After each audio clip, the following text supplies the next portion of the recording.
بسم اللہ الرحمن الرحیم، الصلاۃ والسلام علی خاتم النبیین وعلی آلہ وصحبہ اجمعین۔ السلام علیکم ورحمۃ اللہ وبرکاتہ۔ اپنے ایک بھائی ہیں جی، ہمیں بھی ہیں، پچھلے دن ان کا فون آیا تھا 3-4 روز پہلے، دادا بڑی خبر ہے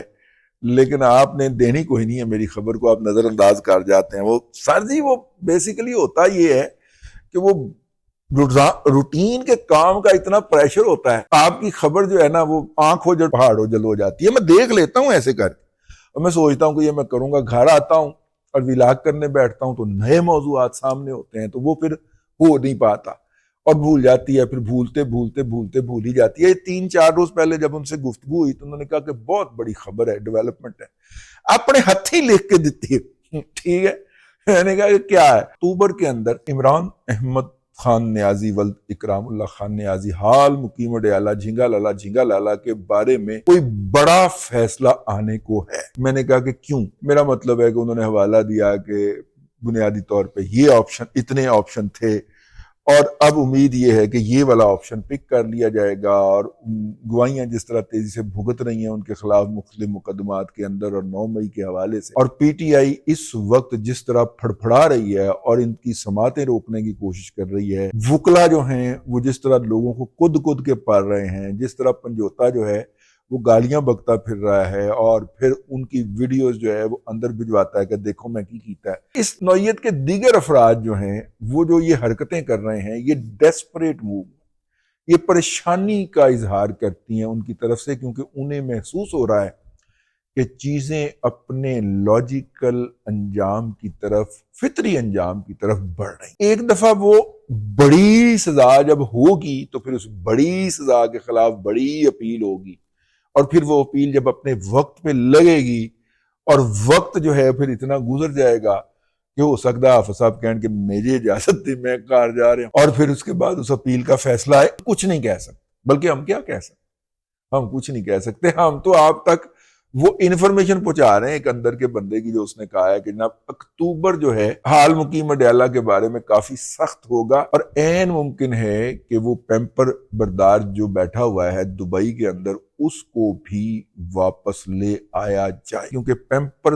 بردار شخص کے ارد گرد گھیرا تنگ ہو رہا ہے، یہ ان کا خیال۔ حالانکہ میرا خیال یہ ہے کہ پیمپر بردار کو اب آپ نے میں نے آپ کی انفارمیشن نشر کر دی، اب میں اپنا پیمپر بردار کو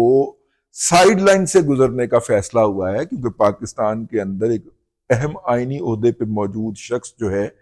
وہ اس کے حق میں آخری حد تک جانے کو تیار ہے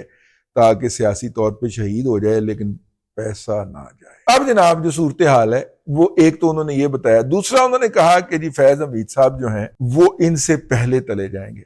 اور مہینہ اکتوبر کا ہی دیا انہوں نے، تو یہ انہوں نے اپنی طرف سے انکشاف کیا ہے۔ مزید تفصیلات جو ہیں وہ انہوں نے دینے کا وعدہ بھی کیا، لیکن میں اس کے بعد ان کو فون نہیں کر سکا۔ جب آپ کو کوئی انفارمیشن دیتا ہے تو آپ سوچتے ہیں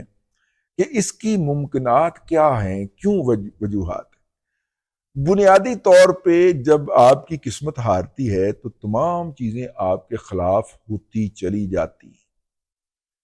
اس دوران 2 طرح کے رویے انسان کے اندر دیکھے جاتے ہیں۔ ایک تو انسان جو ہے وہ زندگی کی بے رحم موجوں کے سامنے ہاتھ پاؤں مارتا ہے اور بچنے کی کوشش کرتا ہے، اور یہ 99% لوگوں کا رویہ دیکھا گیا ہے کہ وہ اس چیلنج کے سامنے سروائیو کرنے کی کوشش کرتے ہیں۔ 1-2% میرے جیسے جو ہوتے ہیں نا، وہ کرائسس کے وقت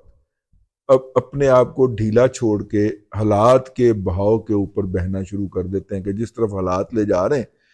یہ کسی جگہ پہ تو جا کے کوئی سلسلہ رکے گا نا، وہ سال 6 مہینے 2 سال کے بعد تو پھر دیکھ لیں گے، فی الحال ریلیکس اینڈ انجوائے۔ ٹھیک ہے، یہ 1-2% میری طبیعت کے بھی لوگ ہوتے ہیں، میں اس فلسفی کا حامی۔ لیکن یہ بات آپ ذہن میں رکھیے کہ جب آپ دلدل کے اندر پھنس چکے ہوں تو آپ جتنا اس سے نکلنے کی کوشش کریں گے اتنا تیزی سے اندر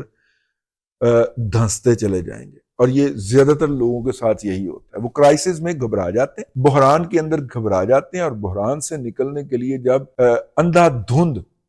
ہاتھ پاؤں مارتے ہیں تو مزید بحران کا شکار ہوتے چلے جاتے۔ مصیبت میں گھبرا جانا اصل مصیبت ہوتی ہے۔ اصل میں ہوا یہ ہے کہ یہ جو 10 مئی کے بعد پاکستان کی نئی تصویراتی اہمیت بنی اور صورتحال بنی، تو ہمیں پتہ چلا کہ بہت سارے ممالک جن کی کہ پہلے یہ پوزیشن تھی کہ وہ پاکستان پر کسی موضوع کے حوالے سے دباؤ ڈال سکیں یا پاکستان میں مختلف سیاسی قوتوں کے ذریعے کھیل کر اپنے مفادات کو آگے بڑھا سکیں، اور ان میں سے بعض دوستوں کا مفاد تو یہ ہے کہ پاکستان جو ہے وہ کسی طور پہ ترقی نہ کر جائے۔ گوادر کی پورٹ ڈیولپ ہوئی تو دبئی کی ڈیپ سی پورٹ جو ہوگی وہ فارغ ہو جائے گی، لہٰذا یو اے ای اگر ایک آدھ پروکسی چلائے رکھے بلوچستان کے اندر، بم شم پھٹتے رہیں، تنصیبات پہ حملے ہوتے رہیں، تو کیا حرج ہے؟ یہ ہمارے دوست، ہمارے شریک، ہمارے رشتہ دار، ہمسائے، ویسے وہ ہمارے رشتہ دار ہوتے ہیں، لیکن کوشش ان کی یہ رہتی ہے سدا کہ بلوچستان میں پیس نہ ہو، کیونکہ بلوچستان میں امن ہوگا تو گوادر جیسی پورٹ چل پڑے گی، اور گوادر پورٹ چل گئی۔ ہماری 2 یا 3 برتھیں ہیں، انہاں دیا 21 برتھاں نے اور اجے مزید ایکسپینڈ کر رہے، لیکن ہارڈوا اے کہ انہاں دیا 3 بھی نہ چلن، اپنیاں وہ 50 برتھاں چلائی جا رہے ہیں، اتنی بڑی ان کی ڈیپ سی پورٹ ہے، لیکن ساڑی ڈیپ سی پورٹ نہیں چلن دے۔ کہ یہ جو 10 مئی کے بعد جو صورتحال امرج ہوئی ہے، اس کے بعد اس طرح کا کوئی ملک اب اس پوزیشن میں رہ نہیں گیا کہ وہ ہمیں بلیک میل کرے، ٹھیک ہے نا؟ ہاں، تو اگر وہ کوئی نہیں رہ گیا تو اس کا مطلب ہے کہ اڈیالوی صاحب کے حوالے سے اگر کوئی کسی بھی قسم کا دباؤ ہم فورس ہی کر بھی رہے تھے کہ وہ فلانا نہ کہہ دے، وہ نہ کہہ دے، وہ نہ کہہ دے، بین و فشوں ختم، کوئی ہاتھ روکنے والا بچا ہی نہیں اب ہماری حکومت کا۔ تو اس لیے نتیجہ یہ ہے کہ اڈیالوی صاحب تو نہیں جا رہے۔ اب اس لاجک کے تحت دیکھا جائے تو ہمارے اس دوست نے جو انفارمیشن پاس کی ہیں وہ مجھے قرین حقیقت لگتی، حقیقت کے قریب تر لگتی، ٹھیک ہے، کہ شاید یہ ہونے جا رہا ہے۔ انہوں نے کہا دادا ستمبر میں ہم بیٹھے ہوئے، اکتوبر نہیں تو حد نومبر جا رہا یہ، پھر نہ کہنا دسیا ہی نہیں، اور پہلے ولاگ کر لو ورنہ لوکاں نے کر لینا جی، انفارمیشن لیک ہو جانی جی۔ میں کہا اچھا جی۔ تو آج میں نے ایک اور ولاگر کو دیکھا، انہوں نے بھی اس موضوع کے اوپر یہی باتیں یا اس سے ملتی جلتی باتیں کر رکھی تھیں، تو میں کہا پھر شکوہ آئے گا، دیکھو دادا تسی خبر نہیں دیتی نا، اور فلانے دے چھڑی جی، ٹھیک ہے۔ تو میں نے کہا میں بھی دے کے اپنے بھائی کا یہ شکوہ دور کر دوں۔ اب تک کے لیے اتنا ہی، اگلے ولاگ کے اندر پھر حاضری ہوگی۔ اللہ تبارک و تعالیٰ آپ کو آسانیاں عطا کرے اور آسانیاں خلق خدا میں تقسیم کرنے کی توفیق عطا کرے۔